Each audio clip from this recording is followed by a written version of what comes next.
친구들! 이제 곧 예배가 시작돼요. 함께 예배드릴 준비를 해요. 마음을 빼앗기지 않도록 주변을 깨끗하게 정리해요. 깨끗하고 단정한 옷을 입어요. 예배 시간에는 돌아다니거나 눕지 않아요. 음식도 먹지 않아요. 찬양은 큰 소리로, 기도는 아멘, 말씀은 두 귀를 쫑긋. 준비되었나요? 내 마음에 하나님만 가득한 예배 시간. 예수님과 함께 예배드려요. 예배 속으로 출발! 하늘에 계신 우리 아버지, 아버지의 이름을 거룩하게 하시며 아버지의 나라가 오게 하시며 아버지의 뜻이 하늘에서와 같이 땅에서도 이루어지게 하소서. 오늘 우리에게 일용할 양식을 주시고 우리가 우리에게 잘못한 사람을 용서해 준 것 같이 우리 죄를 용서하여 주시고 우리를 시험에 빠지지 않게 하시고 악에서 구하소서. 나라와 권능과 영광이 영원히 아버지의 것입니다. 아멘. 샬롬! 사랑하는 친구들, 오늘은 2025년 3월 30일 사순절 네 번째 주일이에요. 다 함께 두 손 모으고 두 눈을 꼭 감고 기도함으로 하나님께 예배의 자리로 나아가겠습니다. 사랑하는 하나님 아버지 감사합니다. 우리를 하나님의 자녀로 삼아주시고 사순절 네 번째 주일로 하나님께 예배하게 하시니 감사합니다. 하나님, 우리들의 예배를 하나님께서 기쁘게 받아주시고 우리들의 마음에도 하나님의 놀라우신 사랑을 깨닫는 귀하고 복된 시간 되게 해주세요. 감사드리고 예수님의 이름으로 기도합니다. 아멘. 이제는 우리의 신앙을 사도신경 찬양함으로 고백하며 하나님께 나아가겠습니다.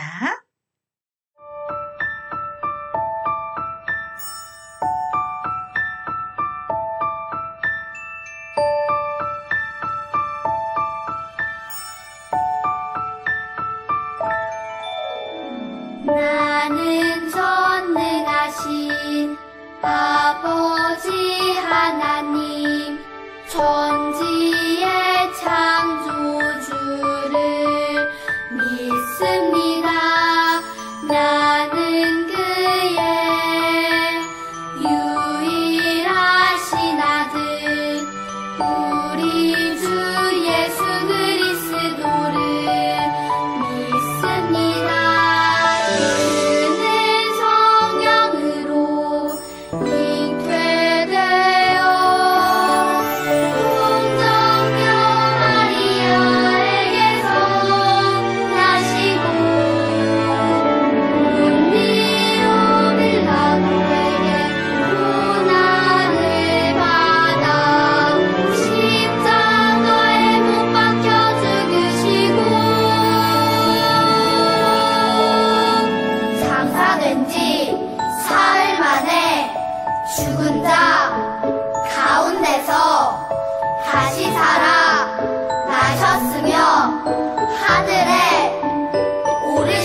오늘 하나님께서 우리에게 주신 말씀은 누가복음 15장 24절 말씀입니다. 하나님의 말씀을 읽겠습니다. 이 내 아들은 죽었다가 다시 살아났으며 내가 잃었다가 다시 얻었노라 하니 그들이 즐거워하더라. 아멘. 이것은 살아계신 하나님의 말씀입니다. 영국 스코틀랜드에서 있었던 일이에요. 한 설교자가 성도들을 향해 설교하고 있는데 한 여인이 유독 눈물을 흘리며 설교를 듣고 있었어요. 설교가 끝나자 그는 설교자를 찾아갔지요. 저는 어머니와 함께 살다가 9년 전 집을 나왔습니다. 그런데 오늘 말씀을 듣고 저는 새로운 생명을 얻었습니다. 이제 고향으로 돌아가 이 기쁜 소식을 저희 어머니에게 말하겠습니다. 그는 무려 9년 만에 고향으로 돌아가겠다고 결심한 거예요. 그리고 아주 늦은 밤 그는 고향에 도착했어요. 모두가 잠든 시간에 자신의 집만이 불이 환하게 켜져 있었어요. 대문을 똑똑 두드려 보았지만 아무런 인기척도 없었어요. 그래서 대문을 가볍게 밀어보았어요. 그러자 문이 스르륵 열리는 것이 아니겠어요? 놀랍게도 모든 집안의 문이 열려 있었어요. 심지어 어머니의 방문까지도 말이에요. 그는 잠들어 있는 어머니를 가만히 불렀어요. 그러자 잠에서 깬 어머니는 딸을 끌어안고 울먹이며 말했어요. 얘야, 나는 내가 집을 나간 그날부터 9년 동안 단 한 번도 불을 끈 적도 문을 잠근 적도 없단다. 여러분, 9년 동안 딸을 기다린 어머니의 사랑이 느껴지나요? 오늘 말씀에도 하염없이 아들을 기다리는 한 아버지가 등장해요. 함께 말씀을 들어봐요. 이스라엘 어느 마을 한 사람에게는 2명의 아들이 있었어요. 어느 날 둘째 아들이 아버지에게 말했어요. 아버지 재산 중에서 나중에 저에게 유산으로 남겨주려고 했던 돈 있잖아요. 그거 제게 지금 주세요. 아들의 말에 속상할 법도 한데 그 말을 들은 아버지는 아무 말씀도 하지 않으시고 두 아들에게 재산을 나누어 주셨어요. 이런 아버지의 마음을 아는지 모르는지 며칠 후 둘째 아들은 아버지께 받은 모든 돈을 가지고 머나먼 나라로 훌쩍 떠나버렸어요. 그리고 그곳에서 돈을 흥청망청 마음껏 썼어요. 먹고 싶은 것 모두 사 먹고 사고 싶은 것은 모두 다 샀어요. 어쩌면 둘째 아들은 이런 생각을 했는지도 모르겠어요. 아버지가 안 계시니 뭐든지 다 내 마음대로 할 수 있네. 정말 너무 좋다. 진작 유산을 받아 나올 걸 그랬어. 이렇게 즐거운 시간도 한때뿐 둘째 아들이 가진 돈은 점점 바닥이 나기 시작했어요. 그리고 그 나라에는 큰 흉년이 닥쳐왔어요. 돈도 모두 떨어지고 흉년도 오자 둘째 아들은 머무를 곳이 이제 없었어요. 겨우 한 집을 찾아 잠잘 곳을 얻었는데 그 집의 주인은 둘째 아들에게 돼지 돌보는 일을 맡겼어요. 한때는 풍족한 집안에서 깨끗한 옷과 맛있는 음식을 먹으며 살았던 둘째 아들이었어요. 그러나 이제는 꼬질꼬질한 옷을 입고 제대로 된 음식도 먹지 못하며 집주인이 시키면 시키는 대로 일해야만 하는 신세가 되고 만 거예요. 들에 나가 돼지를 돌보던 둘째 아들은 너무나도 배가 고팠어요. 아이고, 배고파라. 마지막으로 음식을 먹은 게 언제였지? 이제는 기억조차 나질 않네. 허기진 배를 부여잡으며 두리번거리던 둘째 아들의 눈에 쥐염 열매가 보였어요. 쥐엄 열매는 주로 돼지나 소, 그리고 말과 같은 짐승들의 먹이로 쓰이는 열매예요. 간혹 아주 가난한 사람들은 그 작은 열매를 먹기도 했어요. 둘째 아들은 너무 배가 고픈 나머지 돼지 사료인 쥐엄 열매로라도 줄인 배를 가득 채우고 싶었어요. 하지만 그 어느 누구도 둘째 아들에게 쥐엄 열매조차 주지 않았어요.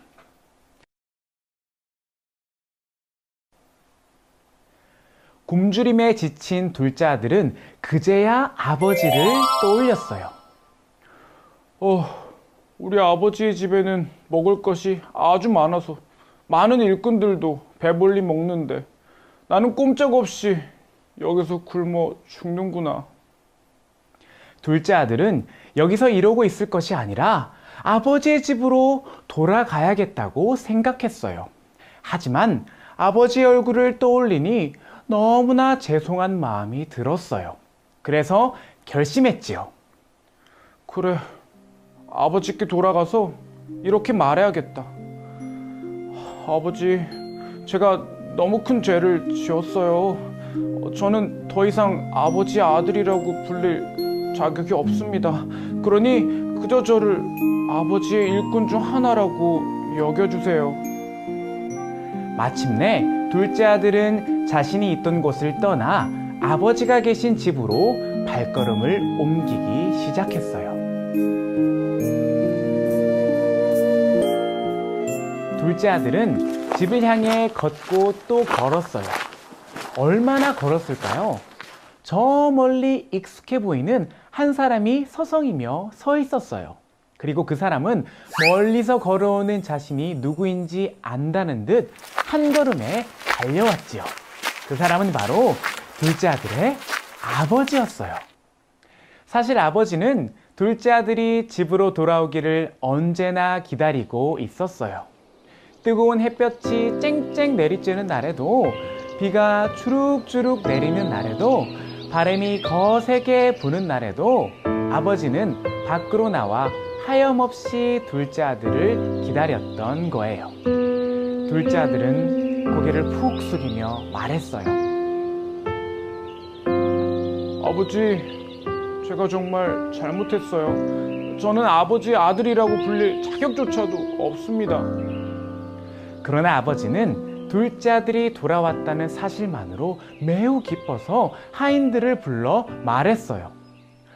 어서 가장 좋은 옷을 꺼내 입히고 손가락에는 반지를 끼우고 신발도 신겨 주어라.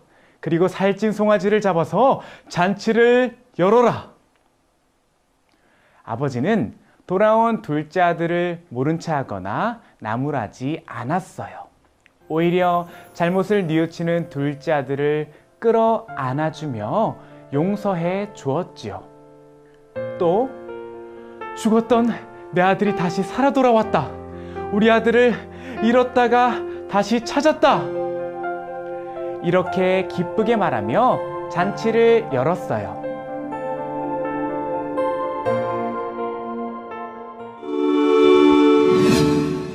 여러분, 오늘 말씀은 예수님이 들려주신 이야기예요. 이 이야기에서 아버지는 하나님을, 둘째 아들은 죄로 인해 하나님을 떠났던 사람을 의미하지요. 예수님께서는 이 이야기를 들려주시며 우리를 기다리시는 하나님 아버지의 마음을 우리에게 알려주셨어요. 하나님께서는 죄를 뉘우치고 하나님께 돌아오는 모든 사람을 용서해 주시고 받아주시는 분이에요. 그리고 하나님께 돌아온 한 사람으로 인해 큰 기쁨의 잔치를 여는 분이시지요. 사랑하는 여러분, 예수님은 이러한 하나님의 크신 은혜를 전하기 위해 이 땅에 오셨어요. 예수님은 이 땅에 계시는 동안 하나님과 멀어진 사람들에게 하나님의 말씀을 전하셨지요. 사순절 기간 동안 이 땅에 오셔서 우리를 향한 하나님의 사랑과 은혜를 전해주신 예수님을 기억해요. 그리고 언제나 너른 품으로 우리를 기다리시는 하나님의 은혜에 감사하는 어린이들이 되기를 바래요.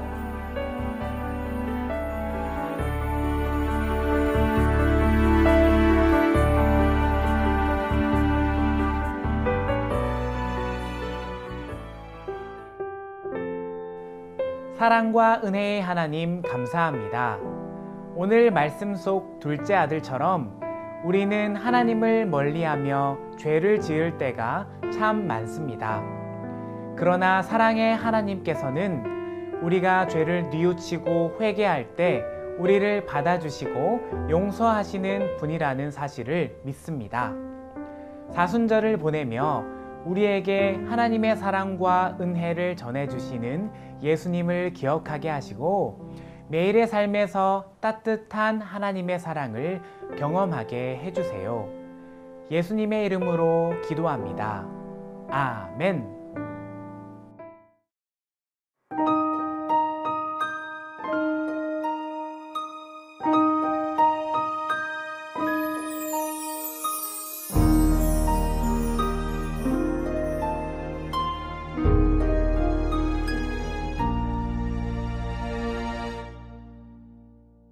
드려요 내 마음 드려요 내 사랑 나를 사랑하시는 하나님께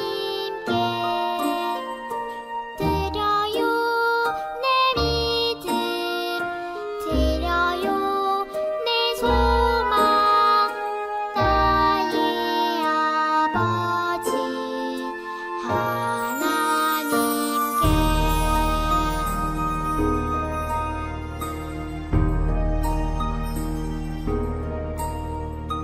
드려요 내 마음 드려요 내 사랑 나를 사랑하시는 하나님께 드려요 내 믿음 드려요 내 소망 나의 아버지 하나님께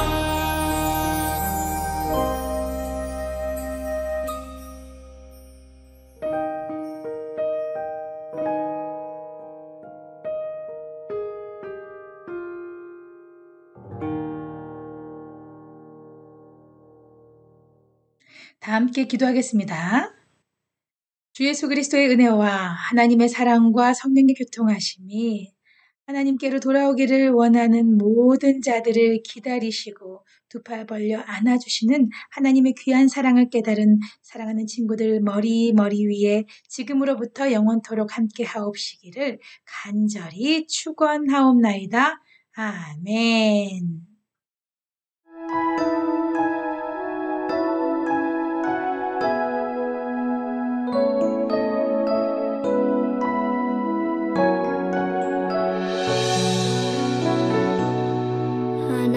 하나님은 나에게 복을 주시고 언제나 지켜주시길 원해요. 하나님은 나에게 얼굴을 비추고 은혜와 평강 주시길 원해요.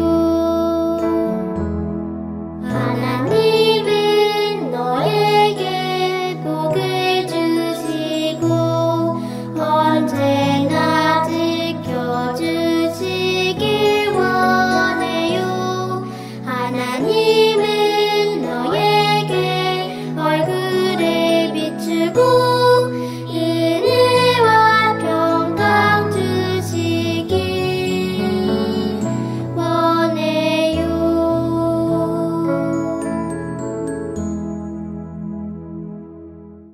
아멘. 함께 예배한 친구들 최고예요. 감사합니다. 자, 오늘은 사순절 네 번째 주일로 하나님께 예배했어요. 다 함께 하나님께 예배하며 하나님께서 들려주신 귀한 말씀을 통해서 우리 친구들은 무엇을 깨닫게 되었나요? 오늘은 예수님께서 누가복음을 통해 하나님 아버지의 크신 사랑에 대해서 알려주셨어요. 특별히 오늘 본문에서는 한 아버지가 두 아들이 있었는데 둘째 아들이 아버지가 죽게 된 이후에 받을 유산을 먼저 달라고 이야기해서 그 많은 재산을 받아서 밖으로 나가 허랑방탕하게 살고 그리고 정말 아무것도 없이 돌아와야 되는 그런 상황이었어요. 더 이상 다른 곳에서 먹을 것이 없고 일도 할 수 없고 아무것도 할 수 있는 것이 없이 되었을 때에 아버지께로 돌아가기를 바라며 아버지가 자기를 종으로라도 받아줬으면 좋겠다라는 그런 간절한 마음으로 다가오지요. 그리고 아버지께 받을 책망과 꾸중에 대한 두려움도 갖고 오지요. 그러나 아버지께서는 아들이 나간 직후부터 날마다 아들이 다시 돌아오기를 바라면서 정말 문 밖에 나가서 날마다 아들을 기다렸어요. 정말 아무것도 없이 돌아온 아들이 멀리서도 아들이라는 것을 생각할 수 있을 만큼 아버지의 사랑은 간절한 사랑이었어요. 그리고 그 아들이 돌아왔을 때 책망과 꾸중을 하거나 종의 모습으로 받아준 것이 아니라 살아난 아들, 죽었다가 살아났고 잃었다가 다시 찾은 아들이라고 받아주며 정말 온 가족이 함께 축하하고 잔치를 벌일 만큼 그런 귀한 모습으로 받아주었어요. 우리 친구들 어때요? 이 사람들의 이야기를 통해서 우리는 하나님 아버지의 크신 사랑을 깨달을 수 있어요. 때때로 우리는 하나님 보시기에 하나님께서 슬퍼하시는 생각과 말과 행동을 하며 살아가지요. 그러나 그것이 너무나 부끄러워서 하나님을 떠나버리는 것. 그것은 하나님께서 기뻐하시지도 않고 하나님이 원하시는 것이 아니에요. 우리가 때로는 어렵고 힘들고 때로는 하나님을 슬프게 하는 그런 모든 상황 속에서도 하나님께로 다시 돌아오기를 하나님은 바라고 계세요. 그리고 하나님 잘못했어요. 다시는 그런 죄를 짓지 않도록 하나님 도와주세요. 저도 노력할게요. 그러한 마음으로 늘 하나님 앞에 서 있어야 될 거예요. 이것이 바로 하나님께서 우리에게 바라시는 거예요. 그리고 우리의 이 모든 죄를 대신해서 예수님이 십자가에 못 박혀 죽으시고 3일 만에 살아나셨어요.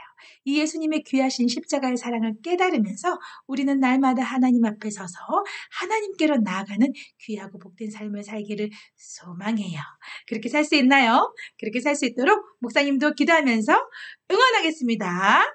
자, 이번 한 주간 동안 하나님 아버지의 크신 사랑을 깨달으며 하나님 앞에서 날마다 경건하고 복된 삶을 살기로 다짐하면서 우리 모두 함께 샬롬하고 인사할까요? 다 함께 샬롬!